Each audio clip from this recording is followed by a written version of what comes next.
o resultado que você ainda não tem não está na falta de talento, está no tipo de mentalidade que você aprendeu a acreditar que era a sua.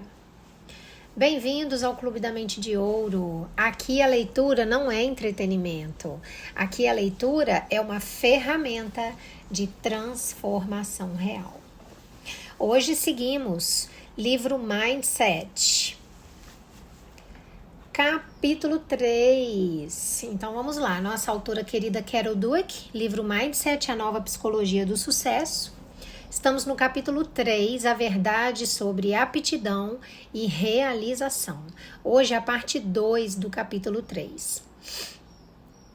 Essa parte do livro, gente, ela é quase um choque de realidade, tá? Por quê? Porque ela desmonta uma das mentiras mais perigosas que aprendemos desde cedo. Qual é essa mentira? A ideia de que as pessoas já nascem prontas, ou, em outras palavras, a ideia de que as pessoas já nascem limitadas, ok? A Carol, ela começa falando sobre algo que parece lógico, mas é profundamente enganoso, né? Separar as pessoas por níveis de aptidão, ok? Então, vamos fazer a leitura e depois, como sempre, eu pego todo esse texto, né? E transformo ele em uma ferramenta, tá? Para você fazer uma transformação real na sua vida. Então, vamos lá. Lembrando, tá? É a parte 2 do capítulo 3. Se você não viu a parte 1, volta um vídeo antes desse para você entender o que a gente vai falar aqui hoje. Então, o próximo subtítulo, né? Que o capítulo é cheio de subtítulos, é níveis de aptidão e acompanhamento. Então, vamos lá. Mas não haverá um motivo para a diferenciação dos alunos por níveis de aptidão? Suas notas nas provas e suas realizações anteriores já não demonstraram qual é a sua aptidão? Lembremos-nos de que esses indicadores nos dizem em que ponto está um aluno, mas não em que ponto ele poderá chegar.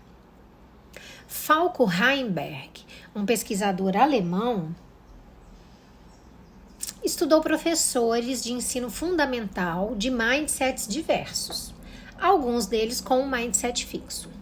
Achavam que os alunos que vinham às suas aulas com níveis diversos de aproveitamento eram profundamente e permanentemente diferentes. Segundo a minha experiência, o aproveitamento dos alunos permanece mais ou menos constante durante o período de 1 ano. Se eu souber a inteligência dos alunos, eu sou capaz de prever com bastante precisão a sua carreira escolar. Como professor, não exerço influência sobre a capacidade intelectual dos alunos. Essas são as frases que o Falco ouviu dos professores de ensino fundamental de mindset fixo, tá? Assim como a senhora Wilson, minha professora do 6º ano, esses professores pregavam e praticavam o mindset fixo. Em suas aulas, os alunos que começavam o ano no grupo de alta capacidade terminavam o ano nesse nível, e os que começavam o ano no grupo de menor capacidade ali permaneciam. Mas alguns professores pregavam e praticavam o mindset de crescimento. Concentravam-se na ideia de que todas as crianças seriam capazes de desenvolver suas aptidões. E em suas aulas acontecia uma coisa estranha. O fato de começarem no grupo de alta ou baixa capacidade não tinha relevância para o desempenho dos alunos. Todos terminavam o ano em nível elevado. Observar esses resultados é uma experiência poderosa. As diferenças entre Os grupos simplesmente haviam desaparecido sob a orientação de professores que ensinavam com o objetivo de aperfeiçoar, pois esses professores haviam encontrado uma forma de chegar aos alunos de baixa capacidade. A maneira pela qual os professores podem pôr em prática o mindset de crescimento é matéria de outro capítulo. Mas eis uma visão preliminar do que fez Marva Collins, a famosa professora. No primeiro dia de aula, ela se aproximou de Fred, um aluno reprovado do segundo ano, que já não queria mais nada com a escola. Vamos, meu querido, disse ela, segurando o rosto dele entre as mãos. Temos de trabalhar. Não se pode simplesmente ficar sentado e aprender sozinho. Eu prometo, você vai fazer e vai produzir. Eu não vou deixar que você fracasse. Próximo título, resumo. O mindset fixo limita as realizações. Prestem atenção. Ele enche a mente das pessoas com pensamentos perturbadores. Ele torna desagradável o esforço. E ele leva a estratégias de aprendizado inferiores. Mais do que isso, ele transforma as outras pessoas em juízes, em vez de aliados. Quer estejamos falando de Darwin, quer de universitários, as realizações importantes exigem grande concentração, esforço total e um baú cheio de estratégias. E também aliados para o aprendizado. Isso é o que o mindset de crescimento nos dá e, por isso, permite que as nossas capacidades se desenvolvam e frutifiquem. Próximo título, aptidão artística é um dom? Apesar da crença geral de que a inteligência é inata e não construída, não é difícil imaginar, se realmente pensarmos no assunto, que as pessoas sejam capazes de desenvolver as suas aptidões intelectuais. O intelecto, ele tem muitas facetas. É possível desenvolver habilidades verbais, matemático-científicas ou pensamento lógico e assim por diante. Mas quando se trata de aptidão artística, parece mais um dom divino. Por exemplo, algumas pessoas parecem ser naturalmente capazes de desenhar bem e outras não. Até mesmo eu acreditava nisso. Enquanto alguns de meus amigos, sem qualquer aprendizado, davam a impressão de não fazer esforço para desenhar divinamente, a minha capacidade nesse campo cessou na escola fundamental. Por mais que tentasse, o resultado era sempre primário e desanimador. Possuo outras habilidades artísticas. Sou boa projetista, sou ótima com as cores e tenho um sentido sutil de composição. Além disso, eu tenho boa coordenação entre os olhos e as mãos. Mas por que não era capaz de desenhar?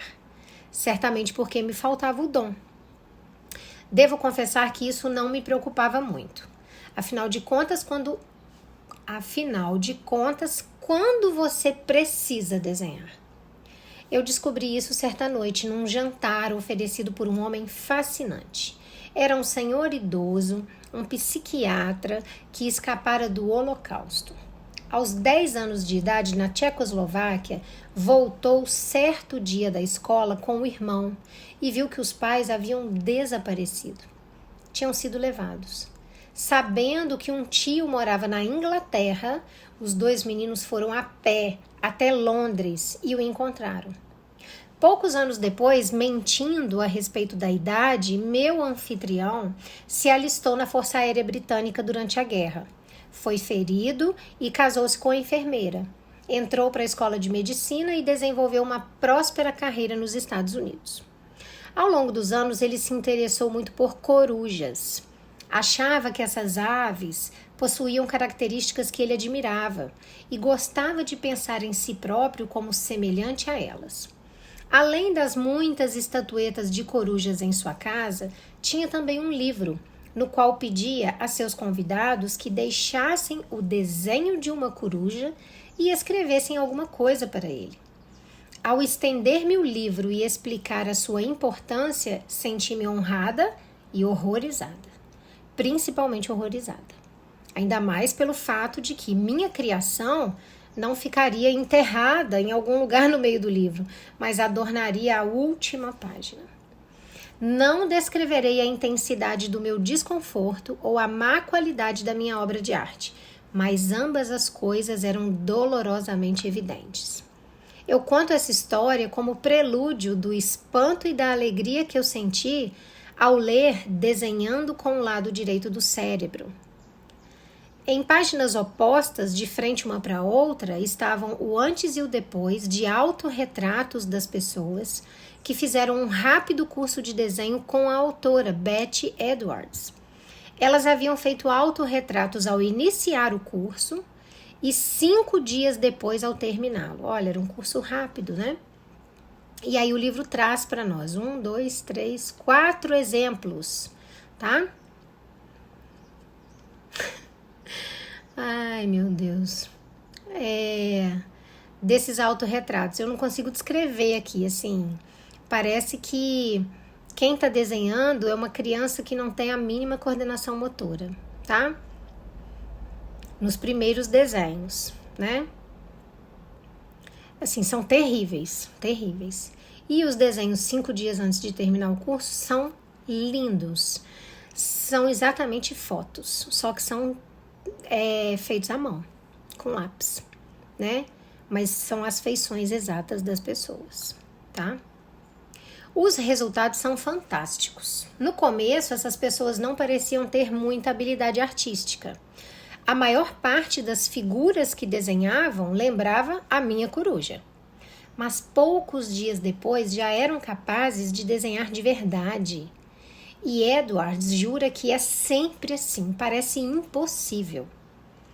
Ela concorda que a maioria das pessoas considera a aptidão para o desenho uma coisa mágica que somente alguns poucos possuem e somente alguns poucos possuirão.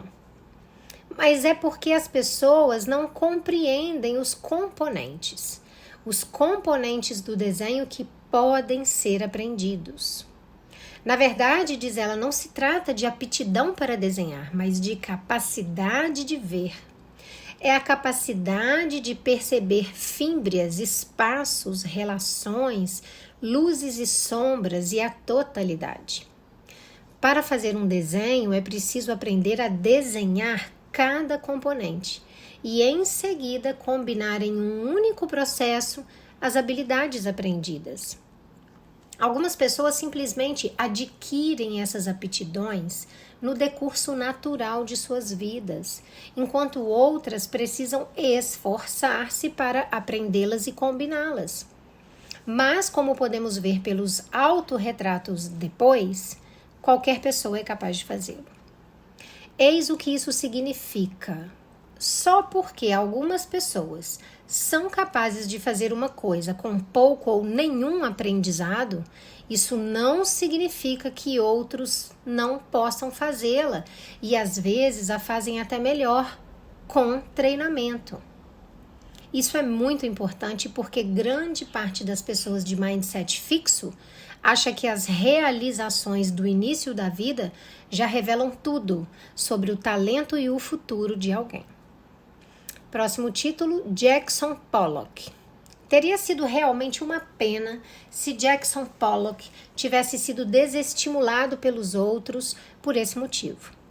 Os especialistas concordam que Pollock tinha pouco talento nato para as artes. E quando olhamos as suas obras iniciais, isso fica evidente. Concordam também que ele se tornou um dos grandes pintores norte-americanos do século XX e que revolucionou a arte moderna. Como conseguiu passar do ponto A para o ponto B? Twyla Tharp, famosa coreógrafa e dançarina, escreveu um livro intitulado O Hábito Criativo. Como se depreende do título, ela argumenta que a criatividade não é um ato mágico de inspiração. É o resultado de trabalho árduo e dedicação, até mesmo para Mozart. Lembram-se do filme Amadeus? Lembram-se de que o filme mostrava Mozart compondo com facilidade uma obra-prima após outra, enquanto seu rival Salieri morria de inveja? Bem, ela examinou esse filme e a sua opinião é: nada disso. Bobagem. Não existem gênios naturais. Jackson Pollock passou do ponto A ao ponto B por meio da dedicação.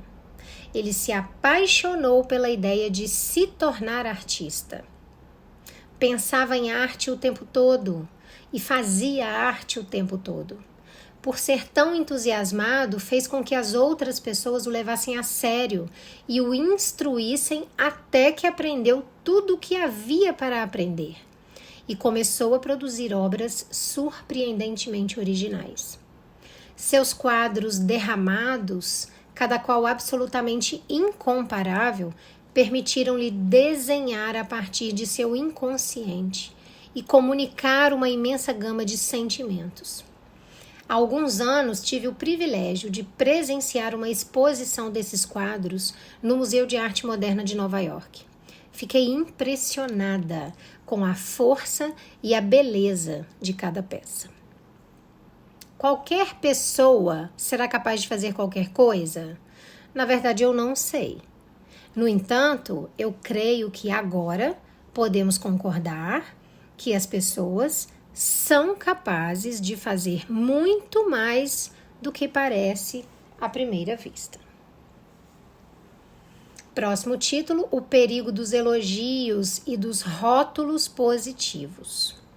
Se as pessoas possuem tanto potencial para realizar, como podem ganhar confiança em seu potencial?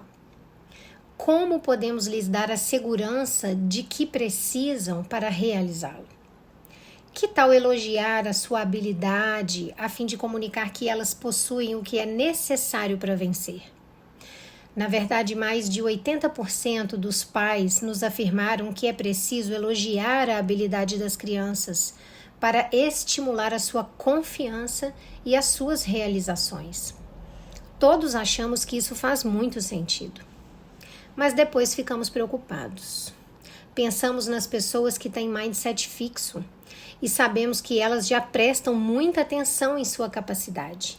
Será suficiente? Vão achar que eu fiz bem? Elogiar as aptidões das pessoas não fará com que prestem ainda mais atenção nelas? Isso não equivaleria a lhes dizer que é isso que valorizamos? E mais, que podemos saber por meio de seu desempenho quais são suas capacidades ocultas mais profundas? Isso não equivaleria a lhes ensinar o mindset fixo?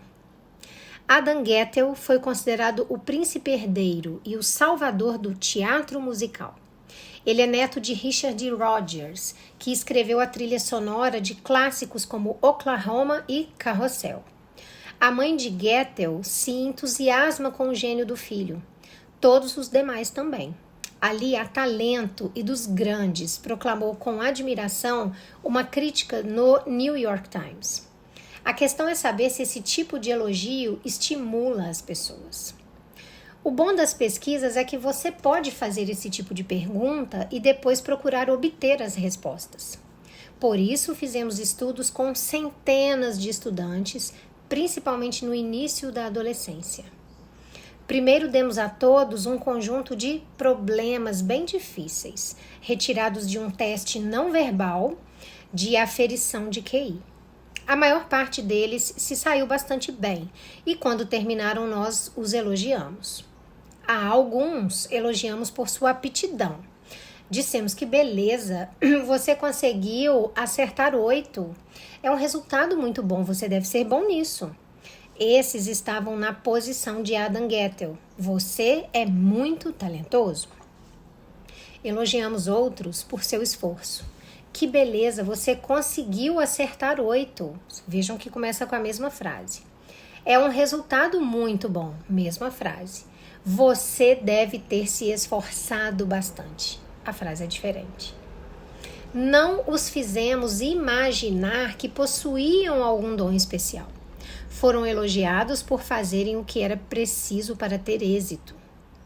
Ambos os grupos eram exatamente iguais no início. Mas logo depois dos elogios, começaram a se diferenciar.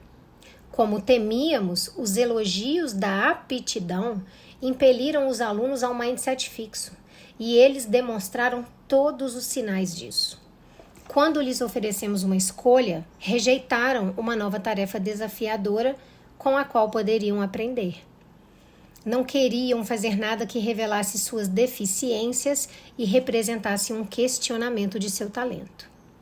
Quando Goethe tinha 13 anos, estava pronto para ser o protagonista de Amal e os Visitantes da Noite, para uma apresentação da Ópera Metropolitana e um filme para a TV.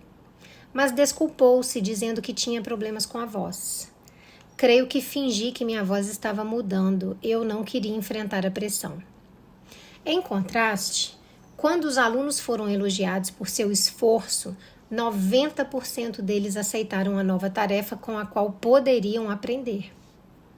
Em seguida, demos a eles alguns problemas realmente difíceis, nos quais eles não tiveram muito êxito. Os elogiados por sua aptidão passaram a achar que não deviam ser tão inteligentes assim. Se o sucesso significara que eram inteligentes, nesse caso, um êxito relativo devia significar que eram deficientes. Goethe confirma isso. Na minha família, quem é bom é um fracassado. Quem é muito bom também. A única coisa que não significa um fracasso é ser ótimo. Que frase triste, né? Quem é bom é um fracassado. Quem é muito bom também. A única coisa que não significa um fracasso na minha família é ser ótimo.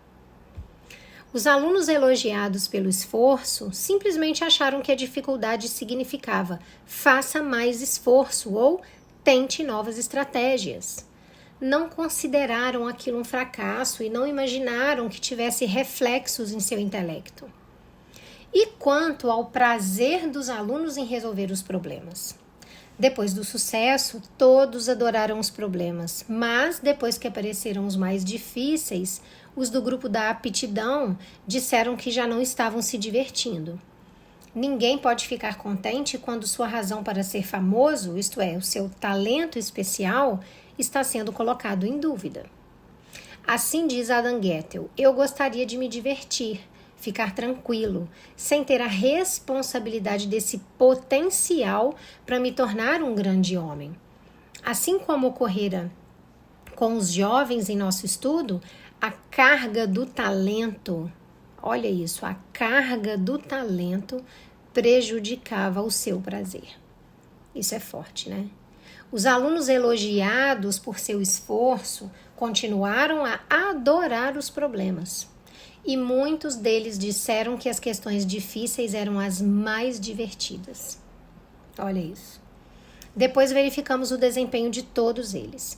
Após experimentar a dificuldade, o desempenho daqueles do grupo elogiado pela aptidão caiu acentuadamente, mesmo quando lhes demos problemas mais fáceis. Ao perderem a confiança em sua capacidade, haviam piorado em relação ao início do estudo. Os do grupo do esforço demonstraram melhor desempenho.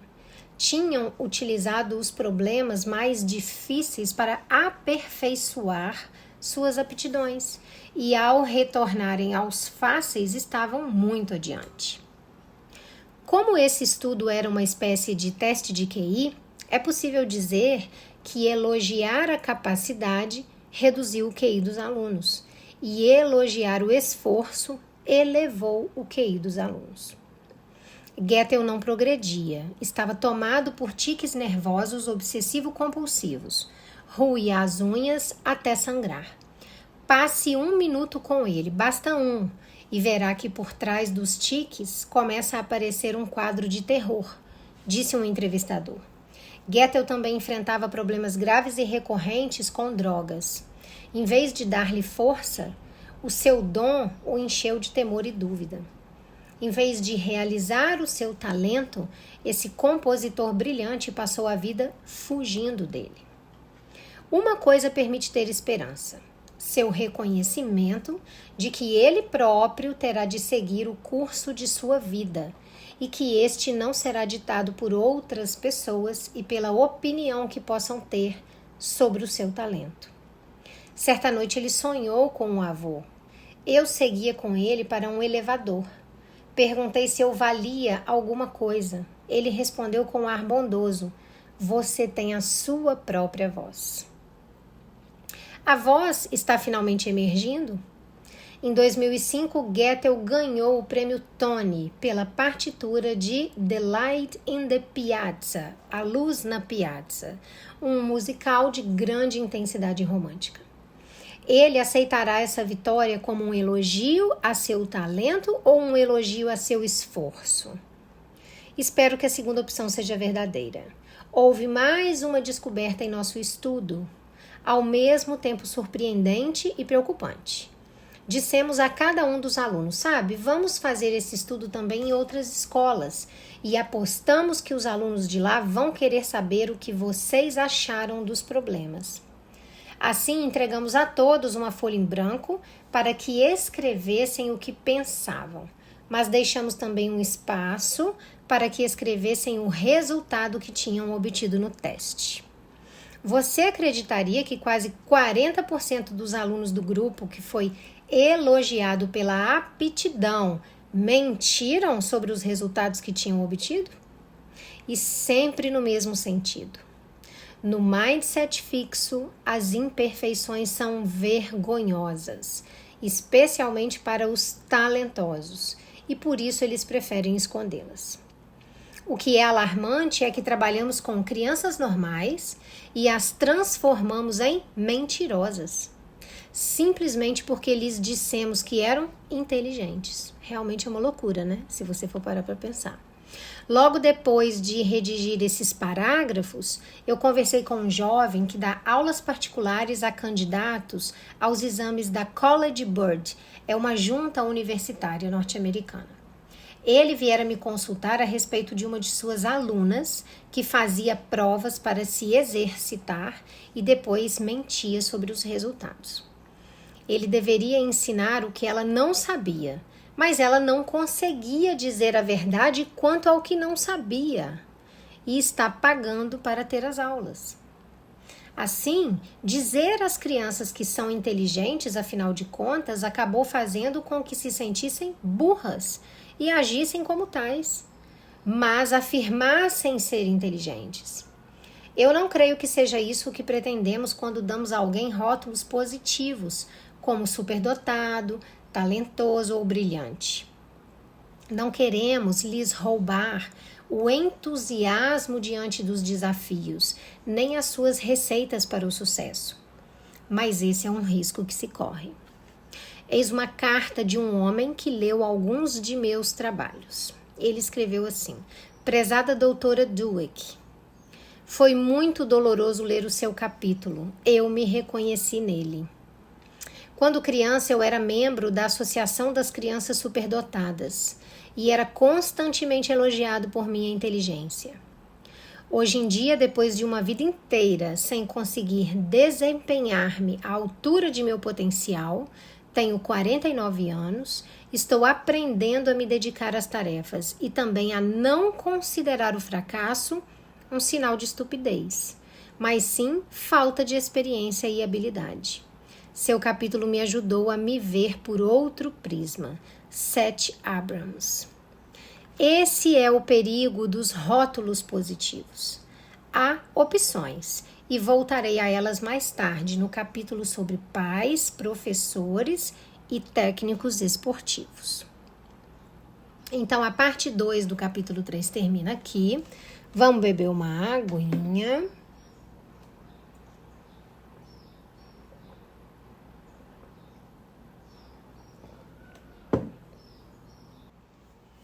Então, vamos lá. A Carol Dweck fala sobre, então, nessa parte do texto, separar as pessoas por níveis de aptidão, certo? Né? Então, notas, resultados passados, desempenho inicial, tudo isso parece dizer quem que é bom e quem que não é bom, né? E aí ela vem no texto e faz uma pergunta poderosa. Qual é a pergunta que ela faz? Esses indicadores mostram onde a pessoa está ou onde a pessoa pode chegar, né? Ela fala isso no texto. Então, ela traz pesquisas com professores que mostram 2 mundos completamente diferentes. Professores com mindset fixo que acreditavam que os alunos eram permanentemente diferentes.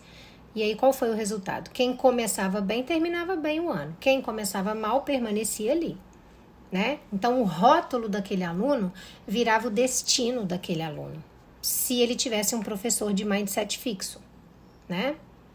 Já os professores com mindset de crescimento, eles ensinavam com a convicção de que todos podiam evoluir.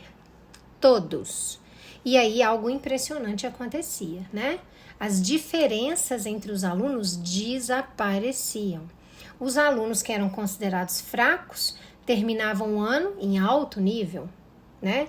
E não porque eles fizeram mágica, os alunos não se tornaram mágicos, né? Foi porque alguém acreditou no processo que aquele aluno iria passar, e não no rótulo, que aquele aluno era fraco e ele teria que continuar sendo fraco, ok? E aí ela fala da história da Marva Collins, que a gente já falou no último vídeo, né? A Marva olha para um aluno reprovado, um aluno desmotivado, um aluno desacreditado, segura o rostinho dele entre as mãos dela, ou seja, né, tá dando atenção para ele, e diz: eu não vou deixar você fracassar. Cara, alguém pegou na mão dele, ele não tá mais sozinho, né? Isso é mindset de crescimento na prática. Guardem isso. Não desistir da pessoa antes que o processo tenha tempo de agir, né? A gente quer as bênçãos, mas não quer passar pelo processo. Então, deixa o processo ter tempo de agir. Enquanto isso, não desista da pessoa, ok? Depois, o que o livro faz? Ele entra num território que ainda é mais sensível do que esse. Ela consegue isso. Ela pergunta se a aptidão artística é um dom, né? E aí ela entra numa seara terrível, né? Porque quantas pessoas não abandonaram sonhos artísticos porque acreditaram que não nasceram para isso?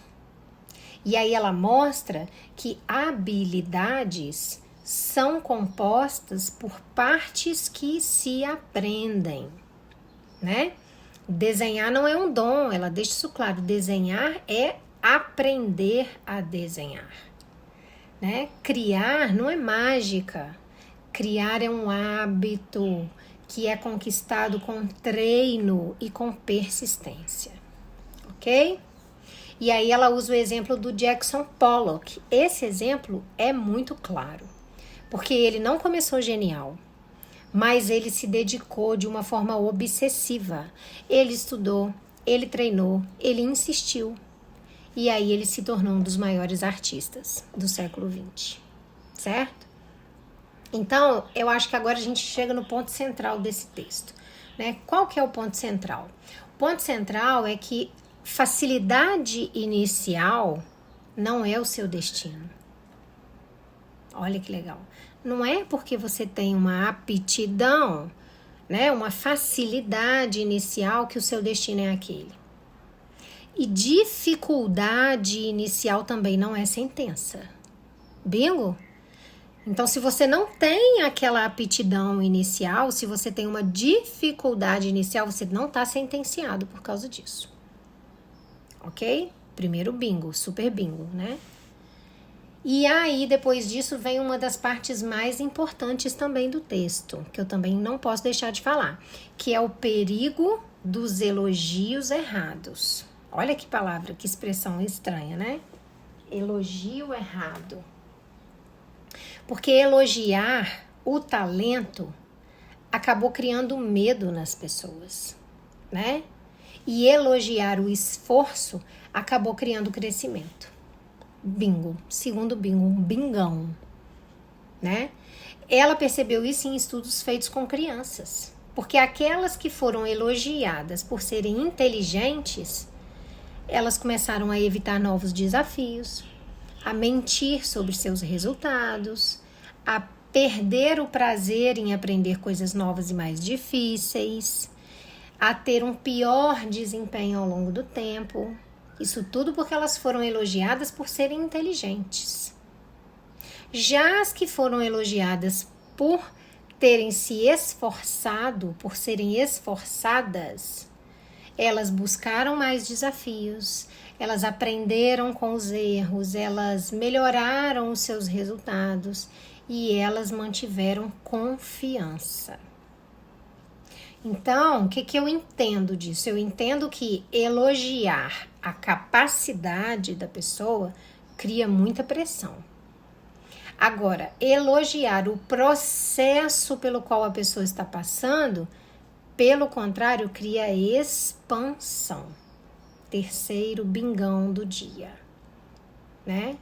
Isso vale para os filhos, vale para os alunos, vale para as lideranças, vale para você com você mesma. Então, não fique elogiando sua capacidade, porque se algo acontecer e você não for capaz de resolver, você não vai ter mais o que elogiar, porque o que você elogiou não foi suficiente para resolver aquele problema. Elogie o processo pelo qual você vai passar ou está passando, de treino, de experiência, de aprendizado, de tentativa, porque aí você vai se expandir. Ok?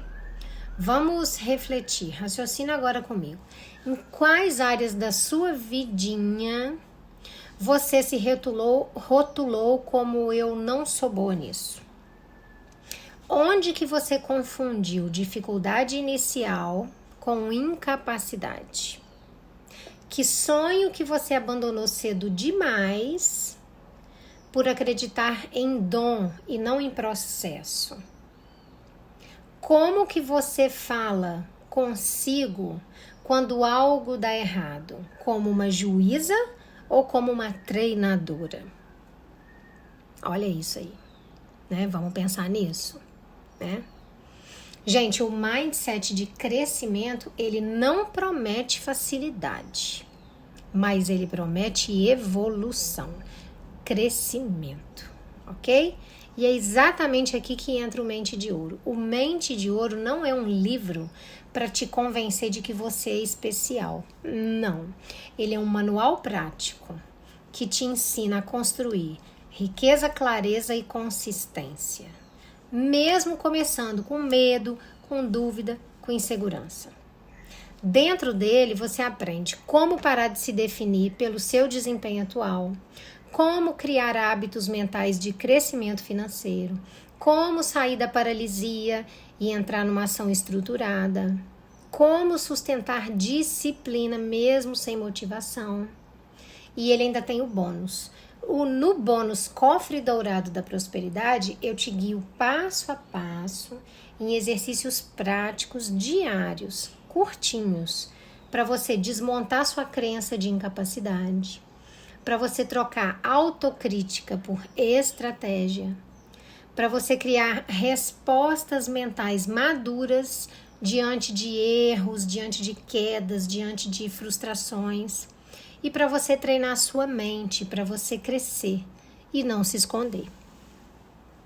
Então eu vou deixar o link do Mente de Ouro na descrição do vídeo e no primeiro comentário fixado. E ficarei extremamente lisonjeada se vocês acessarem, ok? Agora eu vou fazer uma pergunta e para essa pergunta eu gostaria que vocês respondessem para mim nos comentários, tá? Em qual área da sua vida você decide parar de se julgar e começar a se ajudar, a se desenvolver, a se treinar? Em qual área da sua vida você não quer mais ser sua juíza e sim sua treinadora? É isso que eu quero saber. Ok? Você está no Clube da Mente de Ouro. Aqui não tem teoria vazia. Aqui é vida real. Aqui você não é rotulada. Aqui você é treinada. Porque o que constrói a realização não é ter um dom. É ter mentalidade, hábito e direção. E isso tudo você tem aqui. O mindset fixo, ele vai perguntar, eu sou capaz? O mindset de crescimento, ele vai perguntar, o que eu posso aprender com isso agora? Aptidão, gente, não é um ponto final. Aptidão é um ponto inicial. Aptidão é o seu ponto de partida. É dali para mais. Bingo. Você não precisa provar nada para ninguém. Você precisa apenas continuar crescendo e se desenvolvendo. Ok? Aqui, potencial não é elogio. Aqui, potencial é uma construção diária. Lembrem-se sempre que o resultado que você ainda não tem está atrás daquela página que você ainda não leu. E é por isso que eu tô aqui, porque eu leio essa página para você, leio essa página com você e leio essa página por você, ok? Então já te peço, se inscreve no Clube da Mente de Ouro, ativa o sininho, curta, comenta, compartilha. Faz sinais de fogo para nós aqui no canal. Pergunta o que você quiser, tá? Porque no próximo vídeo a gente vai fechar o capítulo 3 com chave de ouro, ok? Um beijo grande no coração.